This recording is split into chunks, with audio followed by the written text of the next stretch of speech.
নমস্কার, আপনারা দেখছেন সময় কলকাতা। আপনাদের সঙ্গে রয়েছে আমি সৈকত। চোখ রাখবো বিস্তারিত খবরে। কলকাতার হেস্টিংসে মর্মান্তিক দুর্ঘটনা। দমকা হওয়ার ফলে বাতিস্তম্ভের লাইট ভেঙে মৃত্যু 6 বছরের নাবালিকার।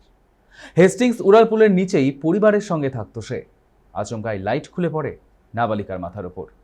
এরপর গুরুতর আহত অবস্থায় হাসপাতালে নিয়ে গেলে চিকিৎসকেরা তাকে মৃত বলে ঘোষণা করেন। আমাদের সঙ্গে এই মুহূর্তে টেলিফোন লাইনে রয়েছে আমাদের প্রতিনিধি সৌভিক সান্যাল। বিস্তারিত জেনে নেব তার থেকে। সৌভিক, নাবালিকার মাথায় খুলে পড়লো লাইট, ঠিক কি ঘটেছে এই মুহূর্তে, কি আপডেট পাচ্ছ? বাতিস্তম্ভে লাইট ভেঙে মৃত্যু হয়েছে 6 বছর বয়সে একটি বাচ্চা। গুড়িয়া খাতুন নামে এই বাচ্চাটি হেস্টিংসে উড়ালপুরের নিচে পরিবারের সমেত থাকতো। আচমকাই দমকা হাওয়াতে বাতিস্তম্ভে লাইট খুলে পড়ে যায় শিশুর মাথায়। হেস্টিংস উড়ালপুরের নিচে দমকা হাওয়াতে বাতিস্তম্ভ ভেঙে 6 বছর শিশুকন্যার মৃত্যু হয়। উড়ালপুরের নিচে থাকতো গোটা পরিবার। অথচ তোমরা জানি রাখি যে আহত অবস্থায় তাকে নিয়ে গেলে চিকিৎসকের তাকে মৃত বলে ঘোষণা করেছে এবং ইতিমধ্যেই তদন্ত শুরু করেছে হেস্টিংস থানা পুলিশ।